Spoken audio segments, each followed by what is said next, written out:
Module 2, Introduction to the Prefrontal Cortex. In the last module, we had a look at the right focus for dealing with addiction. That is, the ability to take steps to self-correct when we sense that our behavior will lead to problems, trouble, or danger. We call this ability self-control. Other names are executive function, willpower, or self-regulation. In reality, all these names refer to our ability to self-correct, that is, how to put yourself on a different path when you sense that you're going in the wrong direction. The prefrontal cortex, or the PFC, is the seat of this self-control. What the prefrontal cortex can do is to put a plan of action together and force-feed the specified actions into our behavior. Most of our behavior is automatic and uncontrolled. It happens, perhaps not without effort, but mostly without any mental effort. When we need to course correct, self-control steps in. It suppresses automatic behavior and lines up a series of planned actions instead. Over time, this alternative behavior might become more habitual and less demanding in terms of self-control. But at the starting point, you need to push for every small step. You also need to put a halt to those things that you're currently doing because you like the behavior, like the result, or like the idea behind it. So, to summarize a bit, the prefrontal cortex is what we use when something that is tempting might not be what we should do if we care about the long-term results. The prefrontal cortex is what separates us from animals and lets us control our environment a lot more than any animal.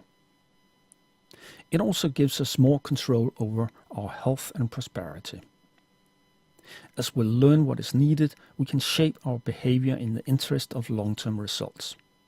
Like when we have a great big cornfield instead of just finding things to eat in nature. It is the PFC that lets you shape your behavior in the interest of later results, like making tools, educating yourself, and overcoming your fears. And avoid behavior that gets you into trouble. If your PFC is working, you can go early to bed, get the rest that you need, and get to work on time. And while you're there, you can stay sober, talk polite, and not catcall the female manager there. This all depends on the function of the PFC.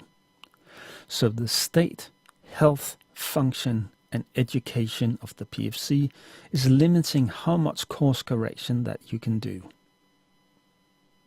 The use of the PFC is limited in terms of energy or fuel. Self-control is a complex and demanding task, and your ability for self-control will fade as you use up the necessary resources. We all use self-control to get things done, but we all fail as our resources are used up. This is a daily experience of no longer being up for the task. You know the feeling in those late day situations where you did your level best and then went, this is not going to work. This is what happens when we go past a certain line as our resources are too depleted to make the PFC do all the necessary work. This is called depletion, and it is the limit of self-control. Our task is to change the limits for the better. If you had no executive function at all, you would spend your days satisfying the most immediate urges and cravings with no thought for your long-term needs and no preparation for your future. If you have a very strong PFC, you spend more of your time preparing for a better future. If your PFC is weaker than average, you will be in a constant battle for control over desires and cravings, and you will have a hard time disciplining yourself when that is necessary. This is a trait where we are all different and we all fit in somewhere between the extremes of low or high executive function. And this is an important point. Very few people know why their self-control is high, low, or average. And even fewer people know how to move towards better self-control and towards better prefrontal function. Partly, this is because people underestimate the effects of having weak self-control. It doesn't seem so important. It is also because there are no quick benefits from having better self-control. If you're mostly focused on getting your next drink or fix, improving your self-control does not seem very relevant. It is when you sense that drinking or drugs have become a problem that you start thinking that better self-control would be a great thing. This is the way to understand the PFC and self-control in daily life. It gives you the ability to keep you on track when things are a bit dicey, as when you don't know if you're getting yourself into trouble. When you're faced with temptations that might lead to trouble, self-control is the only thing that will hold you back.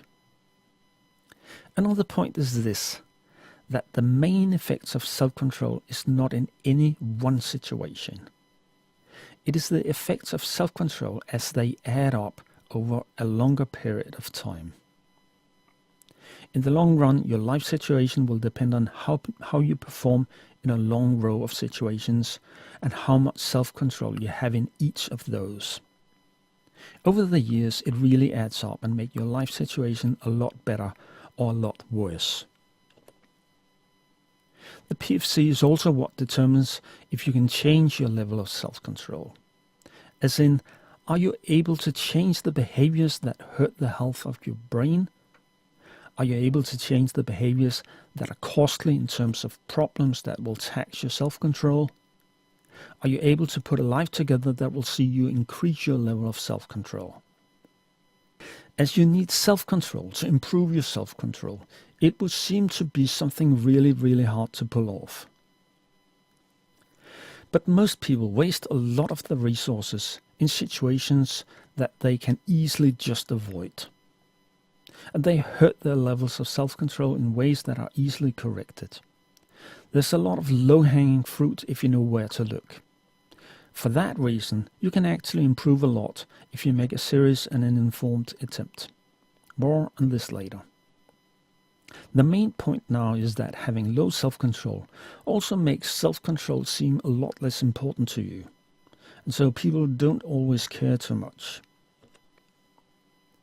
We are going to talk about self-control as a business problem. This is because self-control is a lot like money. You have to have money to get money. You need to invest in something that can make an income in the long run. The same is true for self-control. You need to shape your behaviors so that you have more resources and a higher level of self-control. So you need to invest your self-control resources in something that will pay off, something that puts you in a better situation long term. In other words, you need to look at self-control in terms of economy. You have a certain budget, your present levels of self-control. You have a set of expenses, relations and situations that will tax your self-control. So what can you do to improve your income, and what can you do to cut your expenses? What would be the cheapest and most promising investments? Where are you wasting your resources in situations that brings you nothing? Looking at self-control as economy is great in general, but it is vitally important to do so in the early stages because it will help you focus on targets that are easy to reach and gives you big improvements. Easy, reach targets is what we're looking for in the beginning. The aims of these investments are A. To bring you the usual results in terms of money, sex and safety. But also B. To make sure that your levels of self-control is at least maintained and hopefully improved. In a lot of cases, A and B overlap. But there are many cases in which they don't. Which also means that a lot of options for better self-control are not driven by your everyday appetites. These targets are often not done because there are no obvious reason to spend your energy on those. Which means that you probably leave a lot on the table. More about this later.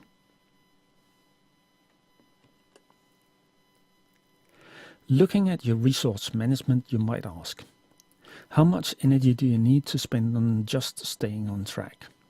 How much energy do you start your day with? How well did you sleep, and how energized are you when you wake up? How much energy is wasted on avoiding social situations that could blow up?